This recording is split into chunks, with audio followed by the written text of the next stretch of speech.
Completely changing the color of an object is something that I think everyone will want to do at one point or another. We're going to do that, but using layers so that they're non-destructive edits. I've saved a selection for you under Select, Load Selection. But I purposely left some holes in it to show you how to refine a mask. When you see Load Selection, there's one channel called Car, and click OK. Now I see the marching ants, and I'm ready to make an adjustment. One of my favorite ways is with Hue and Saturation. This Adjustments panel makes non-destructive edits and will be like a filter over top of the background layer. So when I hit Create a new Hue and Saturation layer, I can slide hue to almost any shade in the rainbow. And it makes pretty big moves on the color of the car. I think I'm feeling green today, so we'll go for green. You could do other global edits by hitting Colorize, and sometimes that's helpful. But I'm going to turn off Colorize in this case because I think just moving the hue is doing exactly what I want. Let's go for red.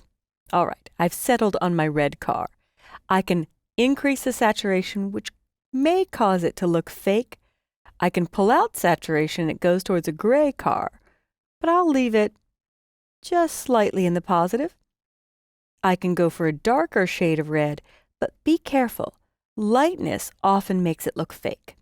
So I think it's safe to go a little bit darker, but be careful not to go too light. And here are the traps I built for you.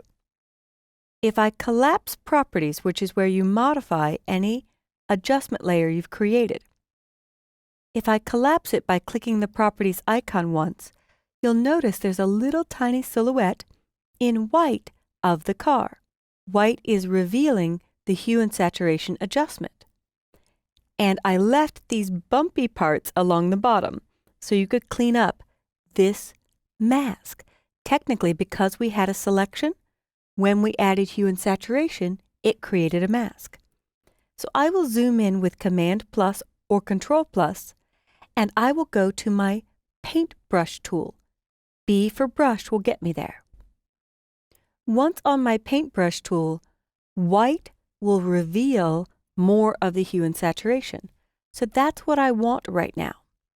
And here is my favorite power user trick. I can just paint, but that's a little inaccurate. And before I paint, I should adjust my brush. There's a lot of areas that need fixing, so I'll dial my brush size up about the height of the areas I need to fix.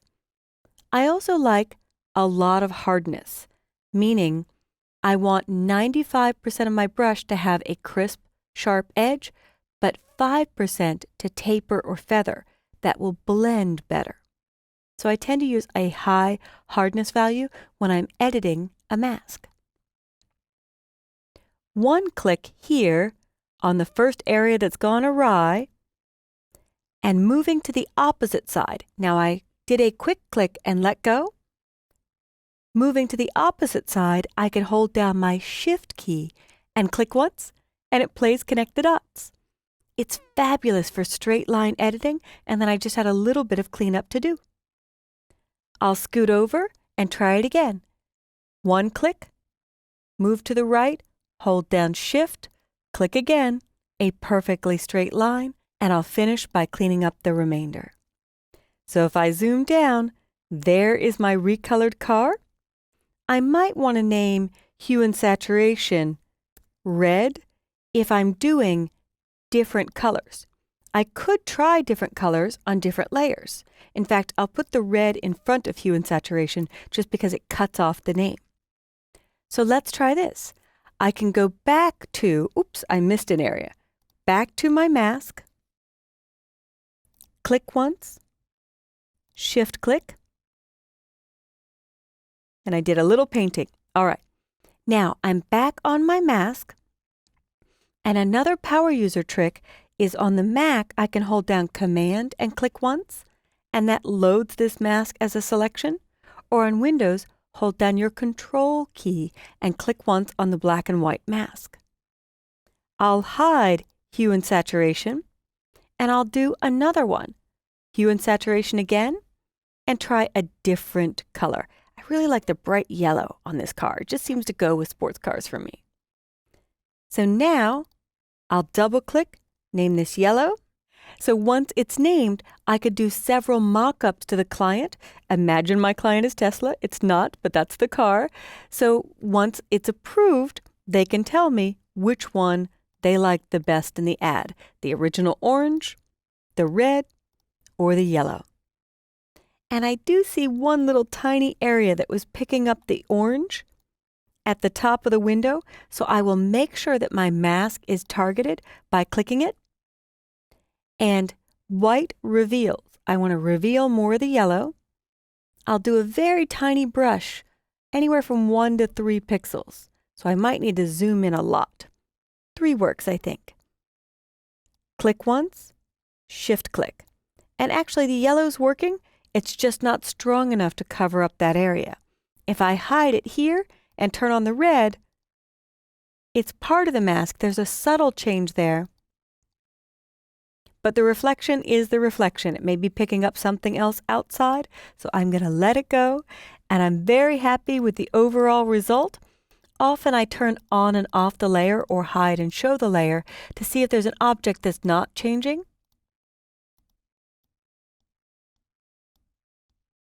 And that little piece might need editing, but might already be in the mask. So let's find out.